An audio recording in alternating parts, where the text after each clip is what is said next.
We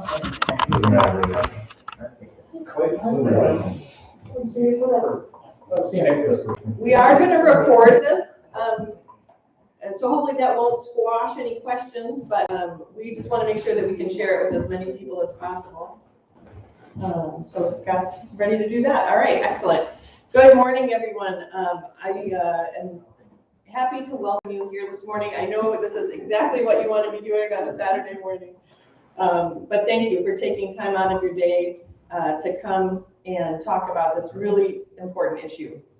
This is not a new issue, although it seems kind of fast. I think that the referendum is coming up, but this is like the final point in a years-long issue and discussion. God bless you.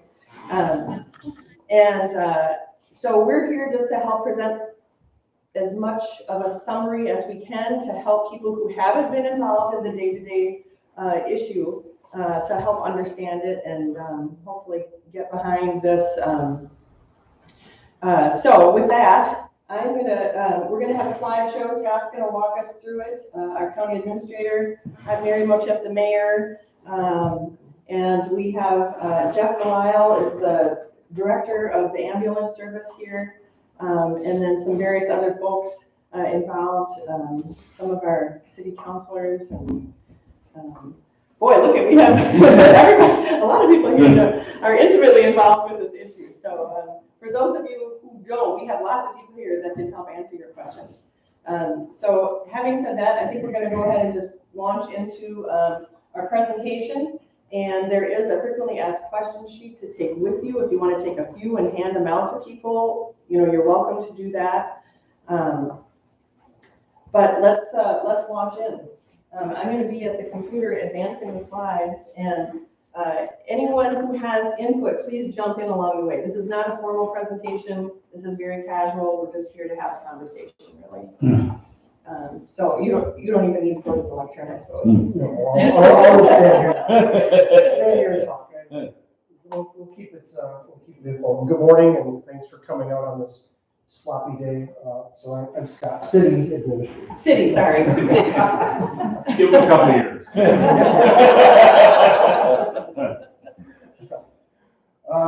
But we can go ahead here. So why are we here? The purpose today, we're going to talk about what is the issue that we're attempting to address in this referendum. We're going to discuss some of the background information as to what led us to this point. We're going to discuss what options were considered, and we're going to get into some of the details of, well, what does this mean for you or for me or for anyone? How will this impact people? So first, what are the issues? Quite simply, it's a lack of EMT coverage. The city has operated an ambulance service, which has been a volunteer paid on call. Let's explore that a little bit. So by technical definition, it is a paid on call service. However, we often refer to it as volunteer. One thing I don't like about the term volunteer is it implies that it is free. It is not a free service. However, it takes a great amount of dedication for individuals who participate to be an EMT. There's a lot of work involved for them. It's not a full-time job for them, but there's a lot of training, there's a lot of requirements, there's a lot of stress. So it takes a pretty special person to be able to do that. And I would say there's a lot of volunteer time involved, even though you are paid when you are actually on call, and when you go on a call, there's a lot more time involved that isn't necessarily paid. The other thing, as long as I have the floor for a second, that I forgot to say is that this is not a unique situation for Washburn. This is a statewide and probably a nationwide issue. And so we're not the only ones in this boat. Correct. So we've been operating service with a variety of cultural issues, societal issues. We just don't have people who are willing to dedicate the time anymore to be EMTs. And so we are experiencing a serious lack of coverage. And we're going to get into some of those details as we move further on. And the other issue is, and we're going to talk about some of the finances, we just don't have enough money to pay in our police department wages to be competitive, and we'll explain what's happening out there with that. So let's get into some of this background information and the city finances.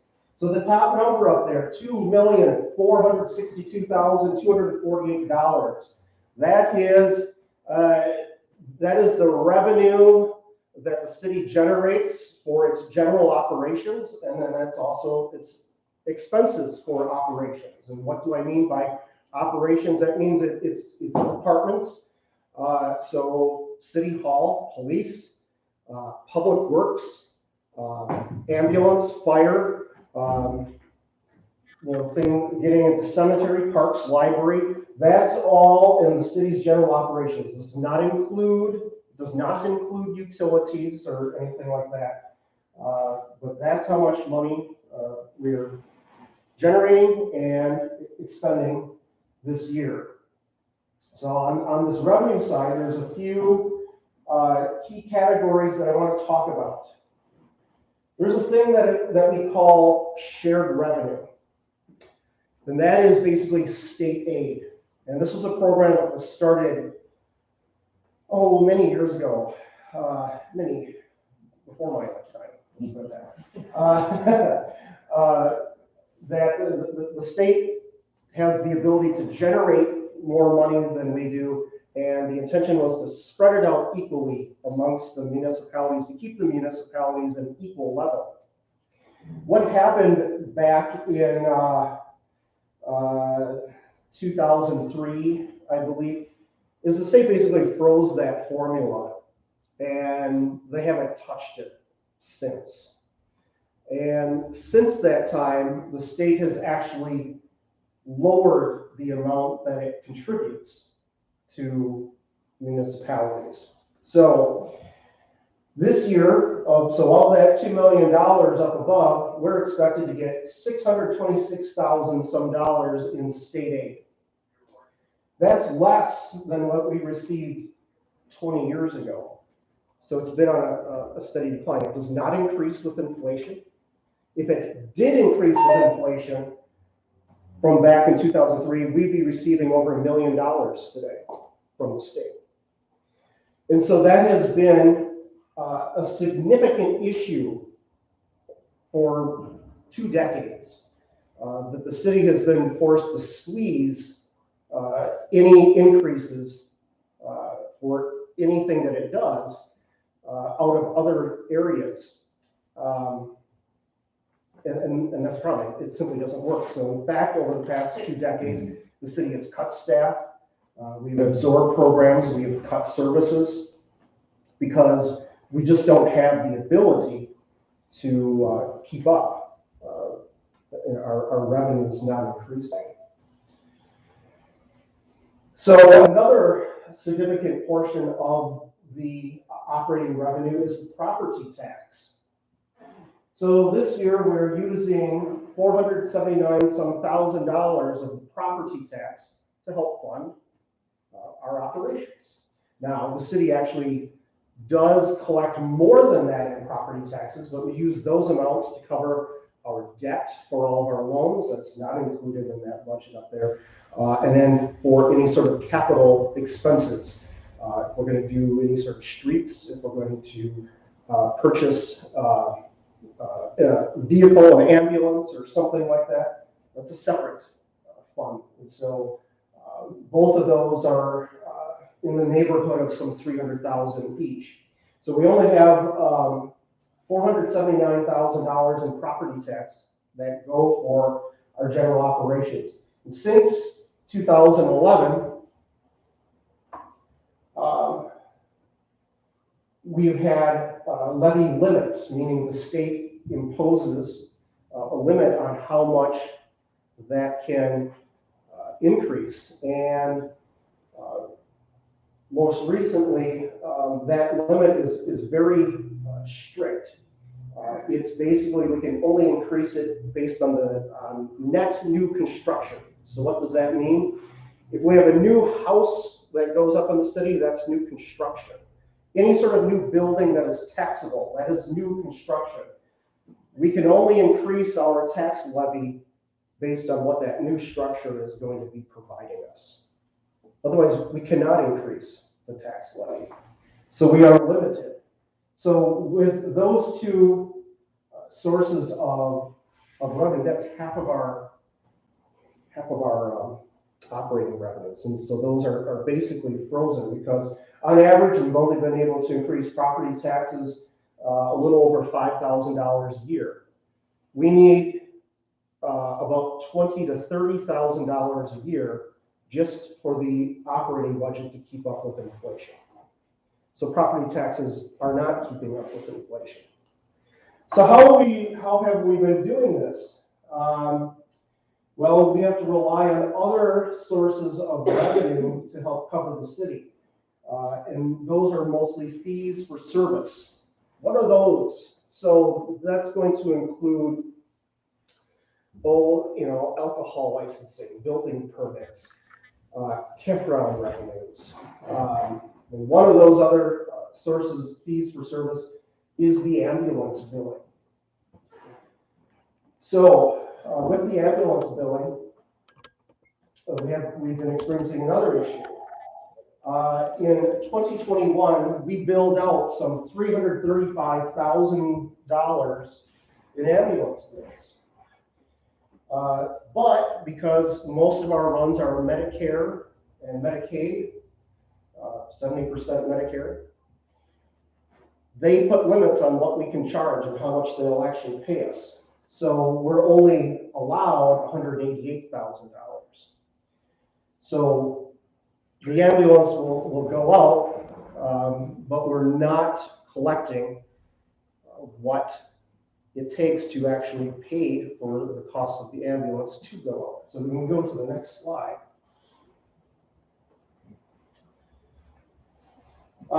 We have this statistic here. So what this is showing, in 2000, there were 560 calls.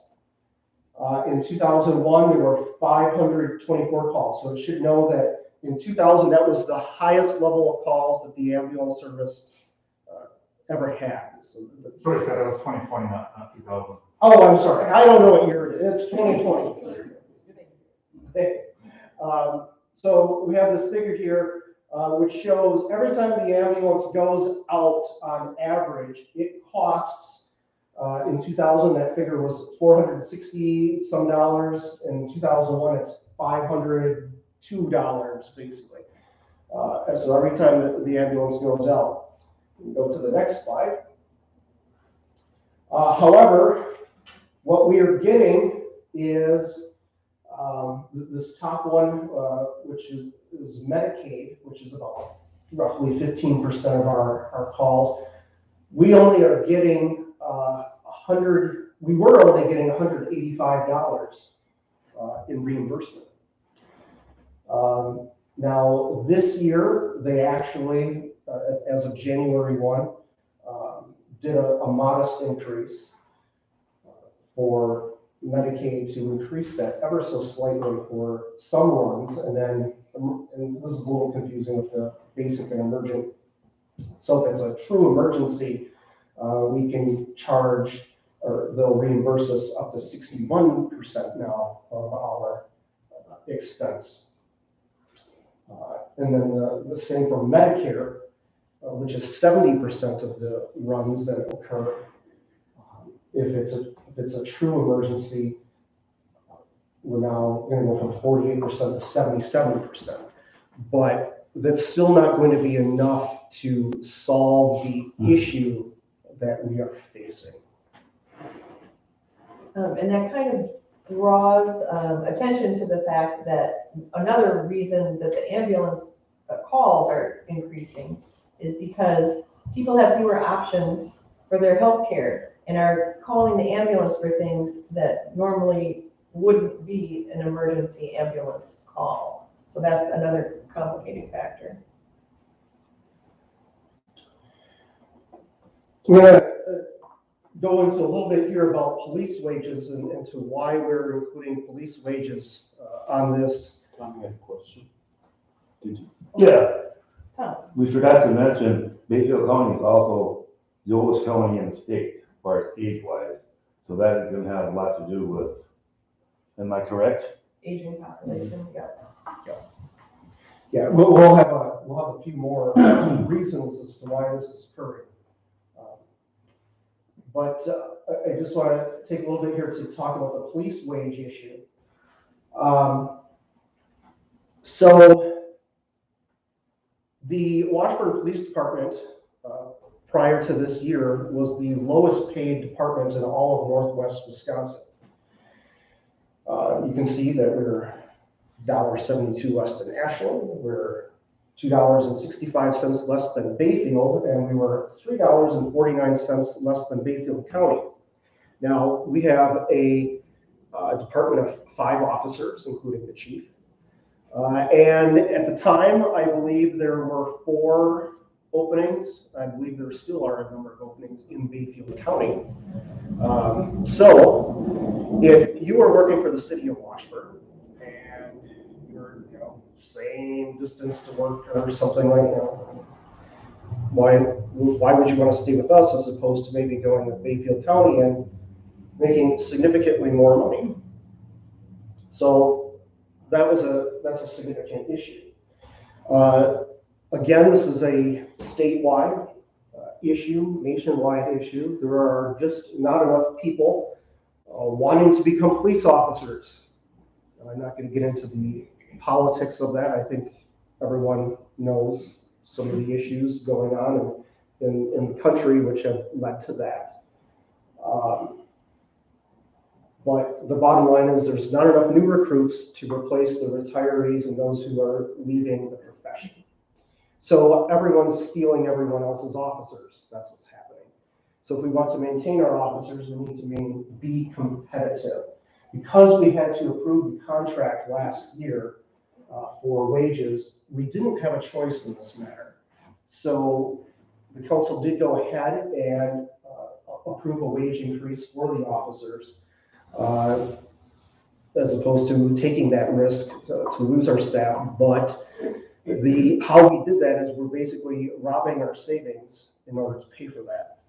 So part of the referendum is to be able to get that back to zero so that we do not deplete our savings, or we're going to be in a bad situation in a few years where we'll have to do some sort of cuts. So.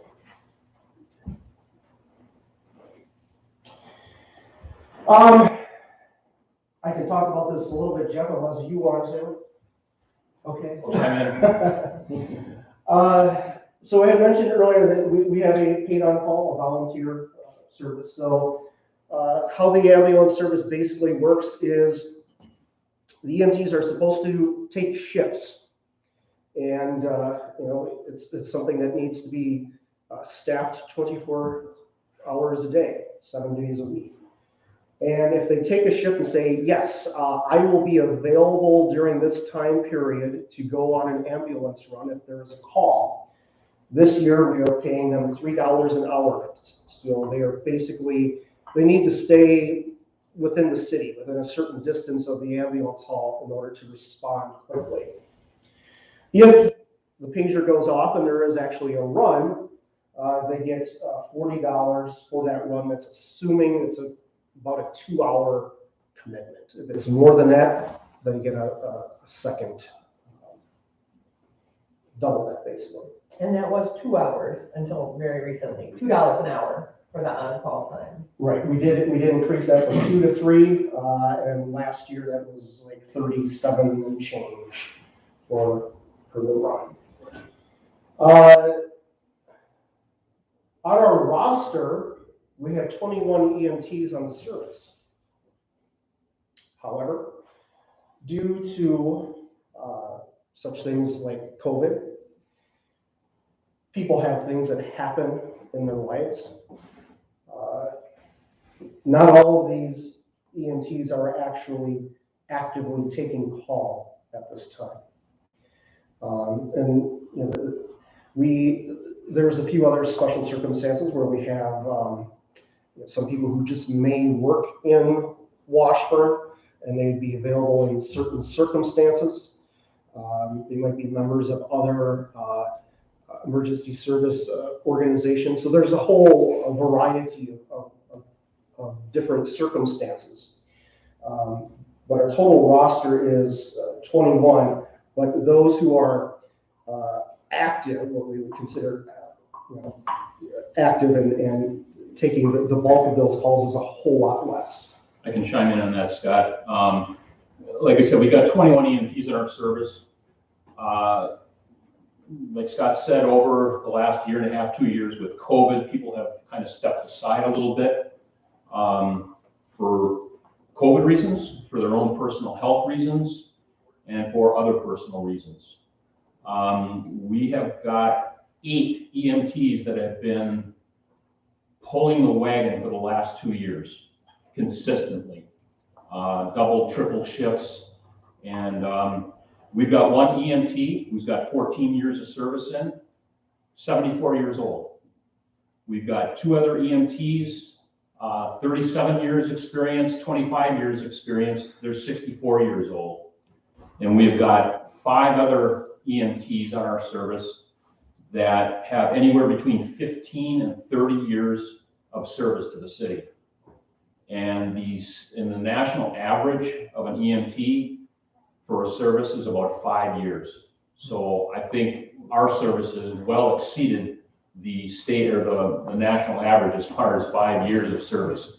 We've got a lot of people that have dedicated a lot to the city of Washburn. Daytime coverage is our toughest time right now. And I totally understand that. There's people that work out of town that can't answer the bell when they're at their job in Ashland or Bayfield, wherever it may be. But there's lots of things that go into being an EMT. It takes a special person to be an EMT, a firefighter, a police officer, and it just doesn't seem like the will for people to volunteer are not there as much as it used to be. People are busy, and I understand that. But with the years of experience that we've got, people started to think about stepping aside and retiring. We need to replenish that workforce for the ambulance service, because if it doesn't get replenished, we're going to have more problems. Just to add to that, it is those daytime hours when other folks are working jobs that our retired folks are filling currently, those daytime hours. And so it's like this delicate balance that is making us function currently. But when the retirees decide to retire from being EMTs, that's where the big gap is during the day. And hence the desire for the 2 full-time EMTs to cover those hours in particular. Mayor, if I can just jump in real quick there. Please, go ahead. So last year, during the Monday through Friday daytime call, the majority of the calls, the average age of your EMTs was 68. Look at Ashland Fire Department, you know, these big fit firefighters, stuff like that, these full-time people. There ain't anybody in the 60s doing this full-time in any place. Your average age last year was 68. That's a shame. And it's quite frankly dangerous. It is dangerous, and it's a stress on everyone in the system. Next slide. Sure. This one might be a little hard to read. So this is basically showing from 2017 through 2021. The red dot is the number of EMTs on the roster, which is hovering around, we were in that 25, 26, 25, and then we're down to 22 on the roster. But those who we will define as active, and that's 432 hours a year or 36 hours a month, has been going from 18 down to, this is showing 9 in 2001. So we have 9 people basically maintaining the service. And that decline started, looks like, back from 2017 to 2018, so it wasn't just a COVID thing. This is not new. We've been kicking this can down the road for a long time. And it's just finally starting to come to a head a little bit because a lot of the people that were back in 2017 were still able to take call during the day and at night. And we're getting a little older. This is showing the number of calls. This is again from 2017, where it was hovering around that 450 calls per year mark. I had gone back to look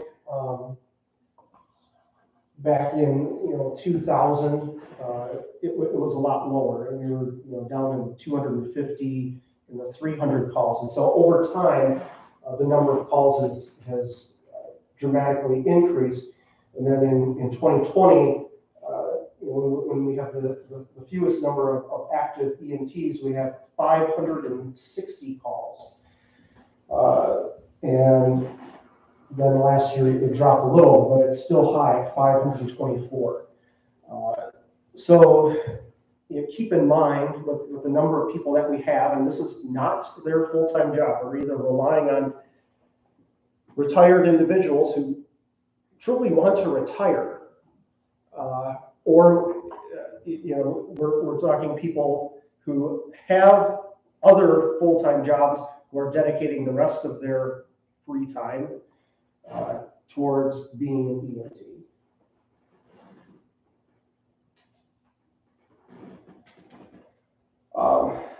So we had talked about, what do we think is leading to this increase in call volume, and we certainly have a few theories based on the calls. And Jeff, lack of home health care is one theory. We believe that we're getting a lot of calls from, and it's a sad situation, unfortunately. A lot of people are living alone. They don't have family in the area to help them. So they're calling the ambulance service, I have fallen, or I need help getting out of bed, I need help going to bed, I need help going to the toilet. Those are a number of the calls that the ambulance service is receiving. And those types of calls can't just be ignored. When the pager goes off, they're obligated to go. You just can't, it's so-and-so, they're just, they can't ignore that. They have to go, because you never know what the situation might be.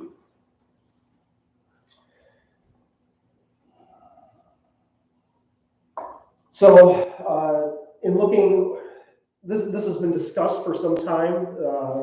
The ambulance service members had looked at options, what would work for them, what are other communities doing. Again, we are not unique. There was recently a statewide study that was done that shows going towards a mixed service, part volunteer, part full-time staff, is becoming much more common throughout the state. So we looked at various options. What would it take to make the entire department full-time? Well, we could do that, but we did not believe that would be a realistic option at this point, just simply based on the cost. And we'll get into what it's going to cost us to do 2 EMTs. The third was to add emergency medical responders. Jeff, do you want to talk a little bit about the details of that? Yeah, I believe we used to have EMRs a long time ago where we had people throughout the community that had pagers, and if the call was near their neighborhood or in their township, they would respond and start to give aid before the ambulance arrive. Those numbers have declined. Matter of fact, they've gone away totally. We really don't have any more EMRs. I know some services have primarily drivers where they'll just jump in the rig and they'll drive and get at least one, or they need to have 2 EMTs by state law to respond. So the driver would not be rendering any aid, but they still need 2 EMTs to be in the back.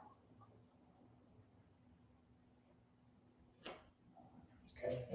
So adding EMRs would only help a very small amount in a very limited way if we tried to recruit people to do that.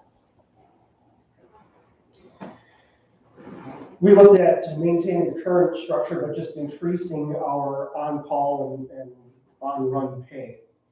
Well, we've done a little bit of that to try to maintain interest and to keep it, how should I say, somewhat competitive or worthwhile for people's time.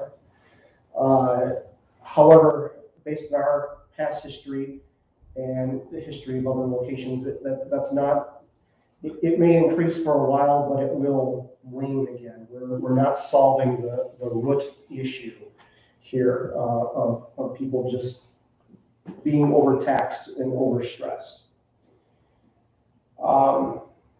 Looking at contracting out emergency medical services. Well, Ashland will come to our rescue, won't they?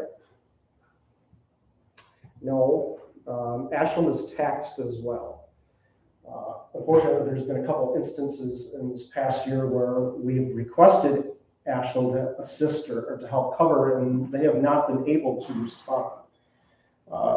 Add that to, in most cases, it would also be a longer response if people came, if the Ashland had to come and respond to us. If we contracted out to a private service, well, we may get a good deal for the first contract that we would have with them, but once we would divest ourselves of our equipment and people, we are basically at the mercy of a private contractor for future contracts. And it would be, we're at the risk of having that increase significantly, which it has in many other places. And to restart our own service again from scratch at that point would be a very expensive and very difficult process. And the contract itself would probably cost a lot more than this referendum. So if the referendum doesn't pass, we're going to be really in a pickle, I guess, just to put it bluntly. Well, you can take, for instance, when Ashland wasn't able to fulfill their commitment to Marengo anymore and the surrounding areas there, the amount of money for Marengo to get a service in there was astronomical, much more than what this referendum would be. And they got their own ambulance service up and running in Marengo, but it took a lot of doing, and they're still learning. But to get a private ambulance service in here, it would be astronomical. So that leads us to, we decided to go with a mixed service, request a mixed service, so we would have some full-time staff and maintain the volunteer component as well. So we're still going to be recruiting for volunteers and so forth. And we do have some within the pipeline, but not enough to provide the relief that we are looking for. Tom, did you have a question? Yeah, unless I've been getting this, been being asked this of late, are the townships going to be in on paying for that? That's what I've been getting asked. I will answer that question in a little bit. Thank you. A lot of them want to know. Good question. That's a good question. So it does lead us to the referendum. This is the actual referendum language that will be on the ballot, and no, I did not just dream this one up myself. So, unfortunately, we're required to use very specific language for this that is prescribed by the state. I basically only get to fill in a few blanks. So basically what this is saying is what I had to do is I am projecting that next year's budget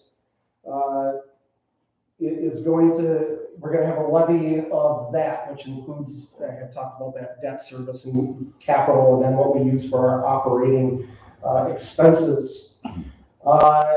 And we're going to be requesting that we want to increase this levy specifically for 2 full-time EMTs, do some more increases of stipends and other expenses and potential incentives here for to maintain a robust volunteer paid on call staff, and then basically to make ourselves whole here for the police wages. By doing that, we are asking for $200,000. And a $200,000 increase on the city's portion of the property tax bill would make it an increase of 18.24%. That's my best projection. That percentage may adjust ever so slightly once we actually start working on the budget for next year. Now, do keep in mind that when you pay your property tax bill, the city is about 45% of that property tax bill. So we're not looking at, it's not saying that your entire property tax bill is going to go up by 18 some percent, just the city portion of that. And so that $200,000, we're breaking that down. 445,400 of that is to hire 2 full-time EMTs that covers the wages and benefits. 145, sorry. I see, but I don't say. Okay. 145,400 for 2 full-time EMTs and benefits. We're allocating 29,600 for the stipends and incentives to maintain the staff that we already have and to try to continue to grow that. And 25,000 is to cover that increase for the police wages, giving us the total of $200,000. So what does that mean? That means I'm anticipating that for every $1,000 of assessed value, you would be paying $1.83. So if you have $100,000 home assessed at $100,000, so look at your assessed value, not your fair market value. You can anticipate a $183 increase in the property tax bill.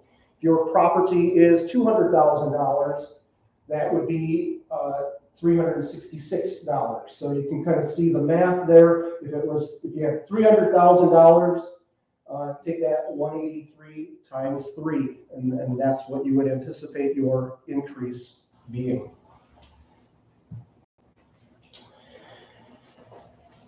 It's important to point out that nobody likes to pay property taxes. We get that. I was just at a conference this past week and discussed a lot of statewide issues and legislative issues. And of course, the whole EMT issue is really bubbling up across the state, which is a good thing because people need to pay attention to this.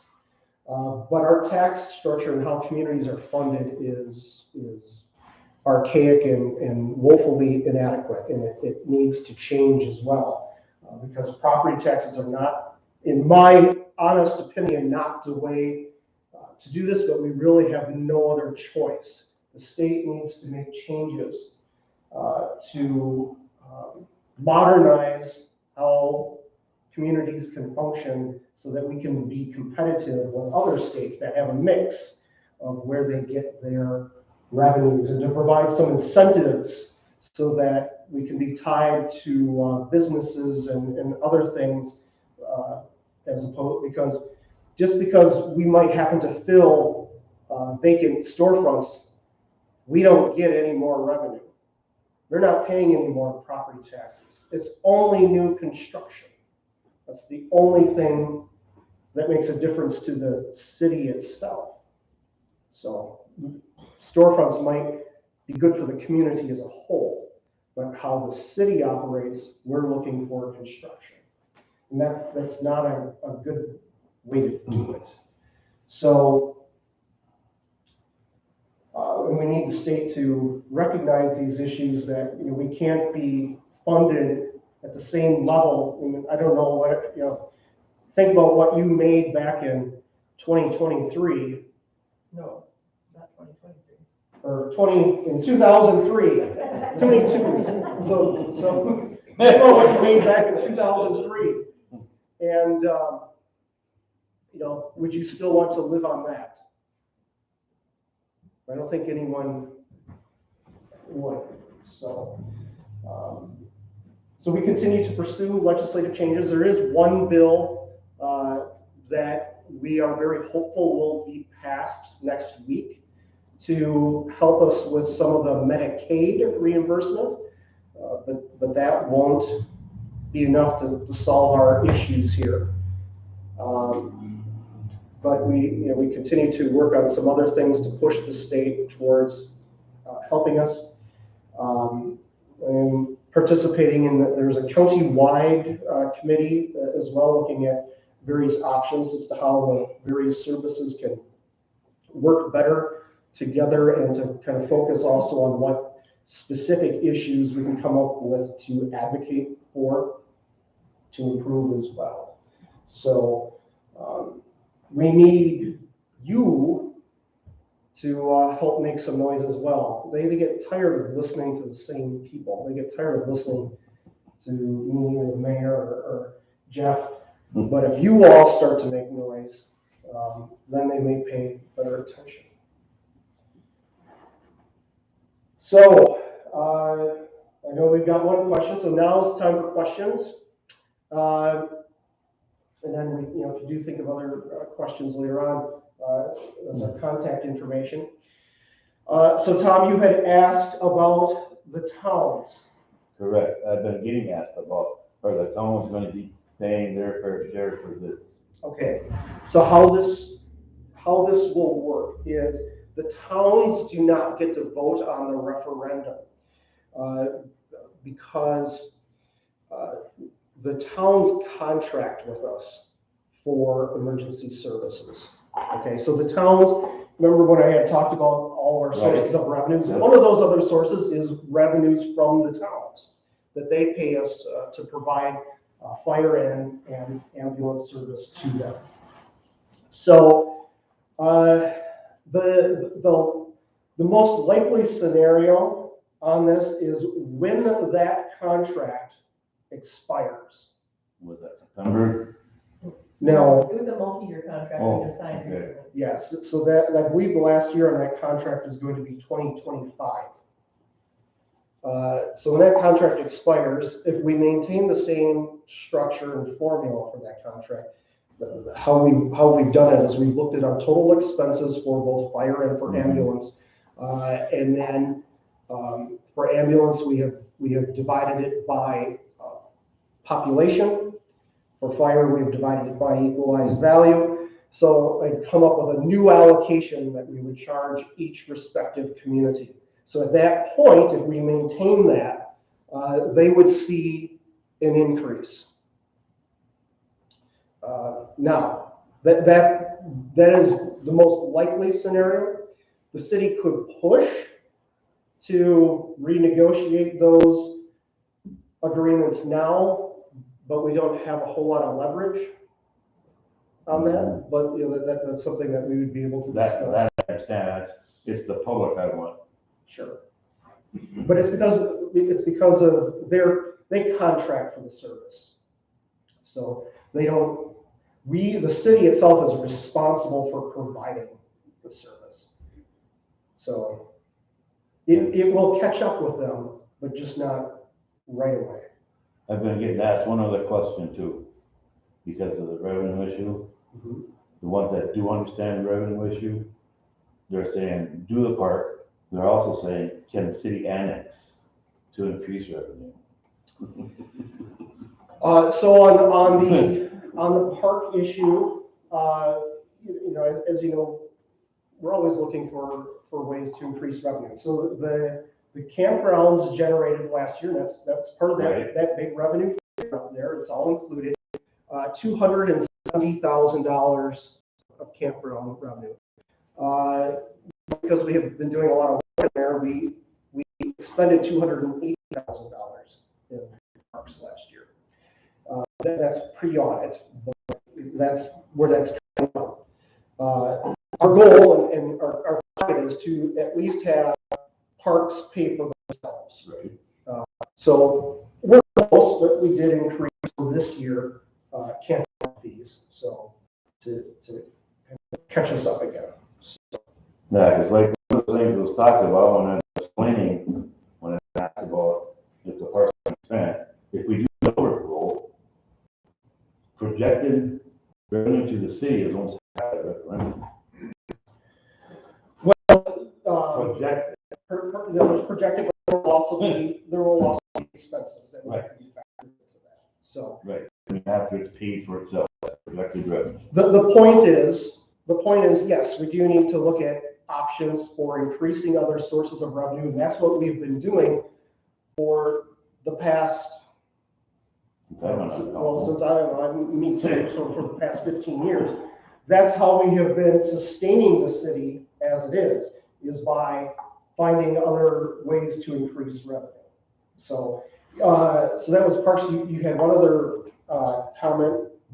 Before we move on from that, so just to point out, this referendum is for this very specific purpose. Right.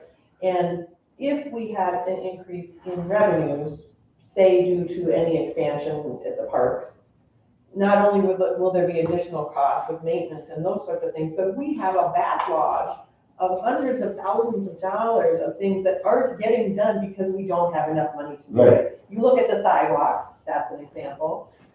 You look at the fact that City Hall needs windows, and it's like a desperate need, but we just can't afford it. You know, there are things that will get paid for potentially with additional revenues separate than this. Right. So it's a complicated thing to explain to people, but There are a lot of complications, and we're just talking about how we're going to solve to help. We're not solving the problem. We're going to help the problem. Put a Band-Aid on the problem.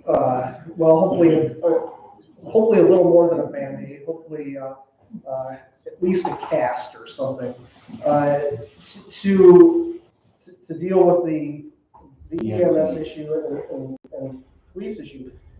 But everyone's seeing this right now. Inflation is out of control, and with these limits that we have, we cannot increase revenue.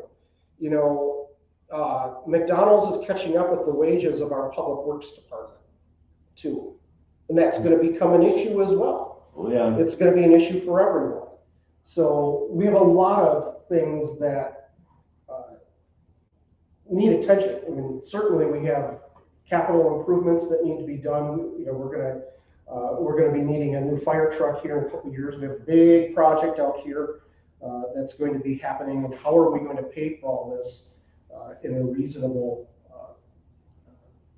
and keep things reasonable? Because if we do, obviously, too much taxes, we're going to be pushing more people out as well.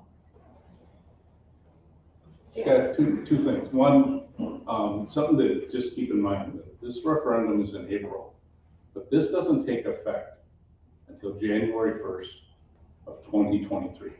Correct. So the two full-time people aren't coming for the next 8 months. well, there might be a way, Oh, okay. if the referendum passes, and I can let you talk maybe about the potential for the ability to possibly higher them sooner Okay, than that. okay. But the thing you need to keep in mind as well, even though this referendum, when it passes, we still have to solicit for EMTs to come to northern Wisconsin. I don't know if there's anybody in-house that would want that. I don't know. But it's also going to take a special breed of person to move from wherever to come where there's snow 8 months out of the year and it's colder than blazes, and you want to fish, you want to hunt, you want to snowmobile, this is the place to come. We still have to solicit for that person to come here. So it's not going to happen overnight. I hope it does, that'd be great. But it's going to take some doing. Just this referendum passes, we still have work to do to try to get somebody in here to help us out. And we're not going to be the only ones looking for EMTs. Everyone's looking for EMTs. Milwaukee is looking to hire 200 EMTs. So we acknowledge the risk. And we have to be realistic about this. This may not all happen at once, but we're going to do the best we can. We may be able to get some people locally. We are looking at offering a very competitive wage because we have to get this done. So that is a concern. As far as are we going to be able to do this early? Possibly, maybe, but there will be some drawbacks as well. And this will, I'll have to, to prepare this and present this to the council as to what they want, if they want to do this. There would be the possibility of obtaining a grant or using some of the one-time funding. It's called the ARPA dollars that we received to be able to say that we were able to start this in July of this year and pay for it for 6 months until this kicks in. However, there will be a downside to that. We will be penalized because the state's true diabolical formulas is that if you spend too much money, we're going to give you less next year. And they will drop our state aid further on the order of some $35,000. So we have to make up for that. So it gets complicated. But we'll look at those options, but I cannot guarantee anything. And this has to happen first before it. Right, yeah, and my second question, I guess, is, so looking at this passing going into effect 2023, that's when it's going to affect Dan Clark and Carol Clark's taxes. We'll go 2 full years before we negotiate with the townships to try recouping some of that, or at least leveling that field. Correct. Or try seeing if we can go into negotiations with them earlier, which I'm not sure why they would want to jump on that to pay more money, but maybe they would. Even though Medicare is 70% of our runs, can we charge a different rate to the ambulance responses in the townships? Which might be an incentive to negotiate sooner. So if you are suggesting if it's going to be covered by Medicare or Medicaid, they're going to be paying us the same. If you're suggesting that the towns would cover that difference,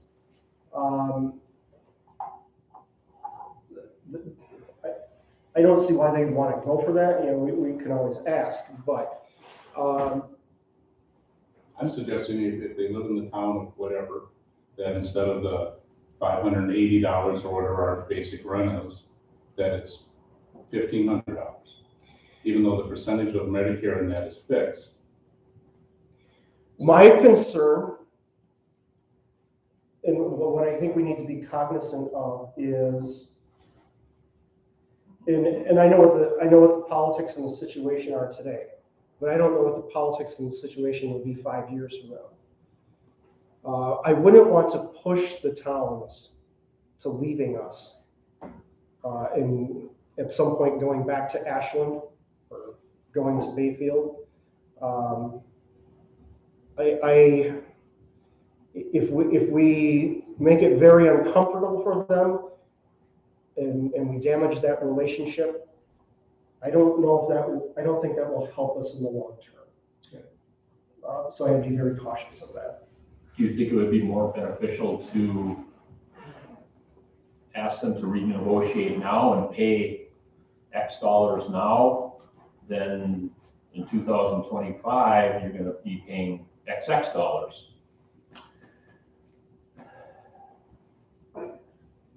Number one, I'd like to see first we get this passed.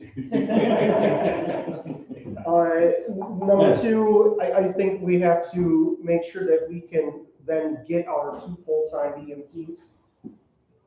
By the time we get there, if we're in 2025 or so, the difference may be then maybe, because let's look into the future here. I don't think we're going to necessarily cut it with just 2 for very long.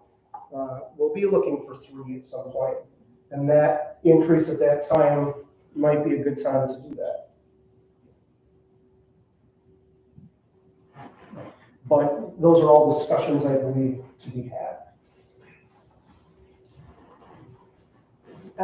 And just so everyone knows, I did post an opinion piece that I wrote for the paper on the mayoral Facebook page last night. It didn't make it into the paper, so I posted it myself.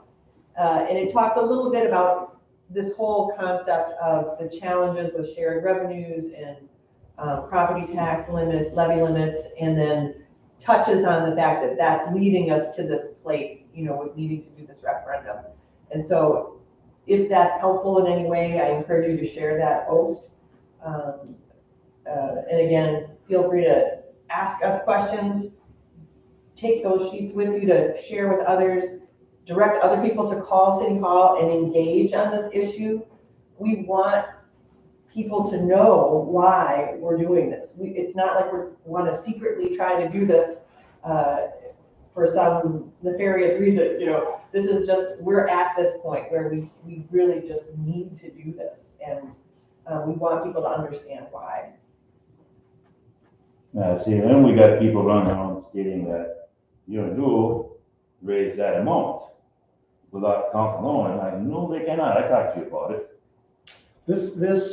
The particular amount was approved by the council by resolution. Right, and that's what I tried telling them. Oh, no, they did this. I said, no, they did not. It was a heated discussion for about 30 minutes before I finally got it through their head. We can show them the minutes from the Right. meeting. And as far as this other one, they're complaining about that. I just assume keep our public safety.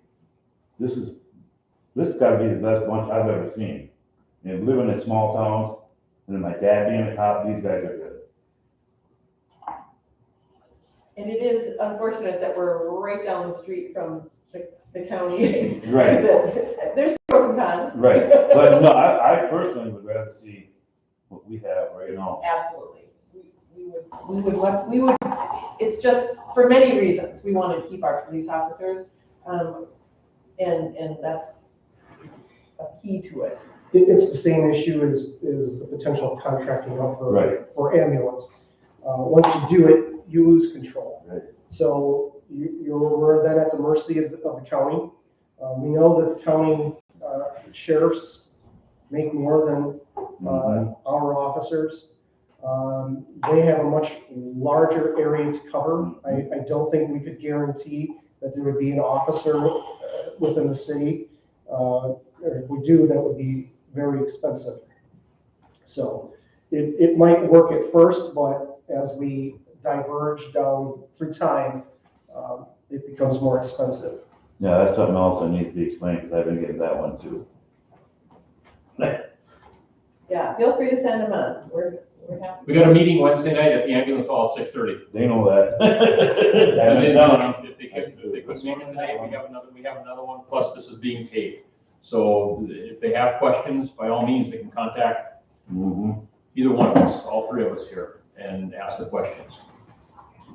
Hey Jeff, maybe there's one thing too, I know a couple people asked me, but outside of taking these actual calls that these full-timers do, could you elaborate maybe a little bit on other duties they may take that volunteers currently are doing now, or how would that supplement? Yeah, it's, volunteerism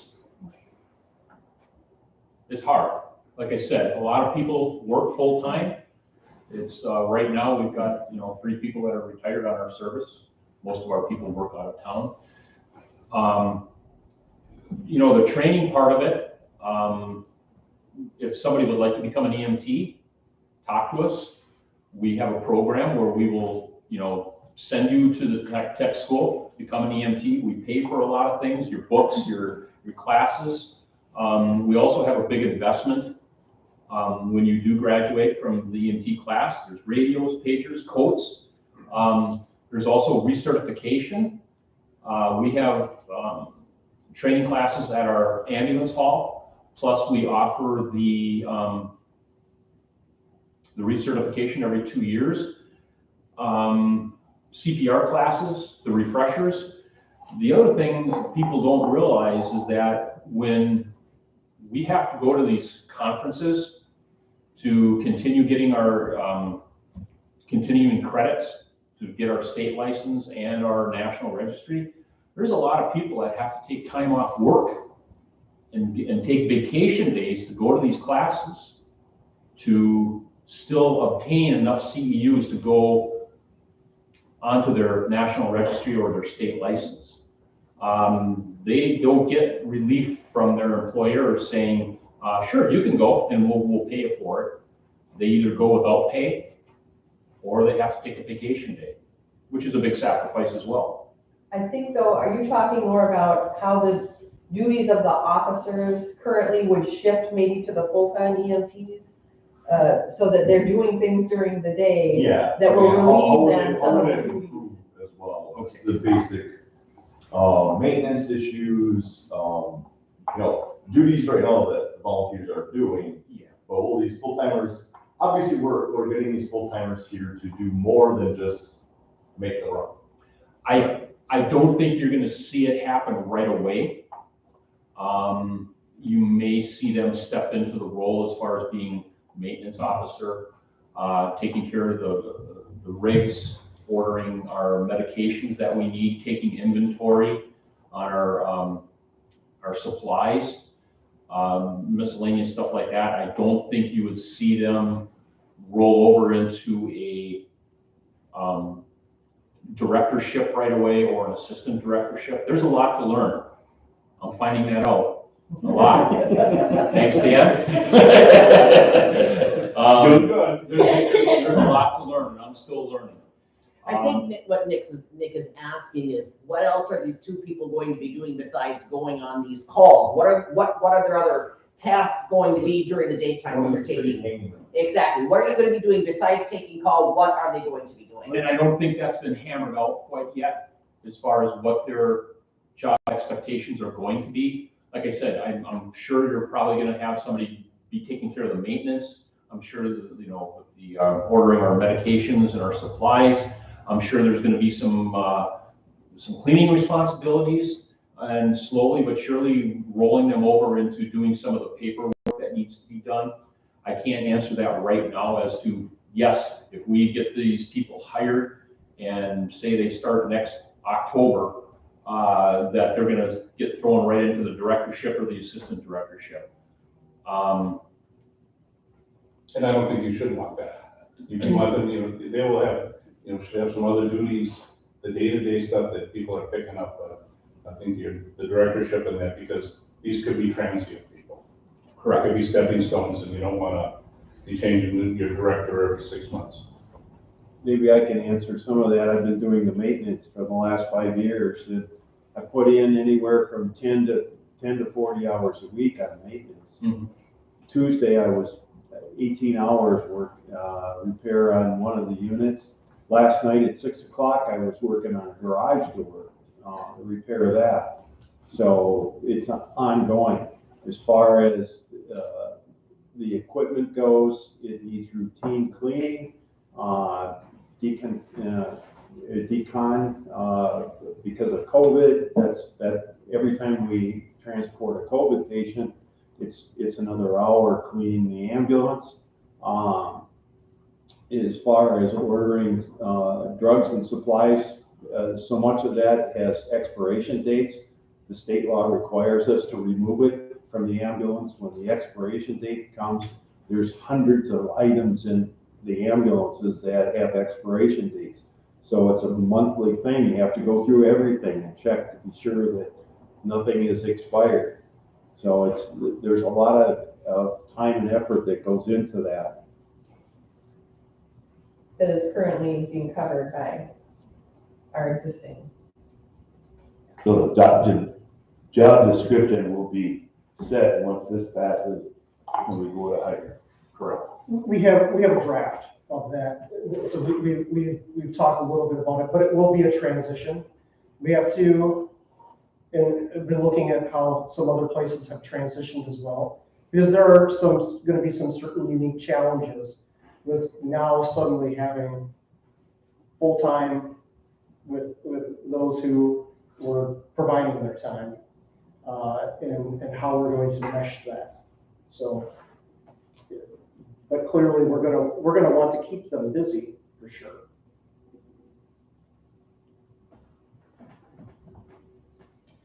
Anything else? Other questions? April 5th, we're what? A month away, right? Today's the 5th. Month away. Yep. So, someone may have noticed that there's some signs going up around town. We support the dedicated. Do you want to talk a little bit, Jeff, about that? Do you have more of those signs? It's sort of related to the referendum without directly saying vote yes on the referendum. They're not political, Democrat, Republican, whatever. It's just stating that you support the dedicated with a Star of Life on it. I've probably got about 20 signs left. We had 75, and I got about 20 left, so Scott refuses for me to put 20 in his yard. Anyhow, if anybody would like any, please get a hold of me. I'll gladly drop them off, or any of the EMTs, that if you know family or friends or neighbors or whatever that want one. I believe there's probably about a dozen up at the ambulance hall right now. So, but the word's getting out. I've had people ask me, well, what are they about? What are those signs about anyhow? And get a chance to talk to them and let them know what's going on. They go, oh, okay. It's a good cause. So eyes are being opened up. I think people are getting educated a little bit as to what's going on. A day like today, once again, we got one coming up on Wednesday up at the ambulance hall. Hopefully we can get more people up there. And the more people we get educated on this, the easier, hopefully the easier it's going to be to pass this referendum. Because if it keeps going the way it is, folks, if people start dropping by the wayside, your ambulance service is going to be less and less. And if we go away, it's going to be really tough. So that's it. All right, thanks everyone. Really appreciate your time. Help yourselves to coffee and cookies before you go.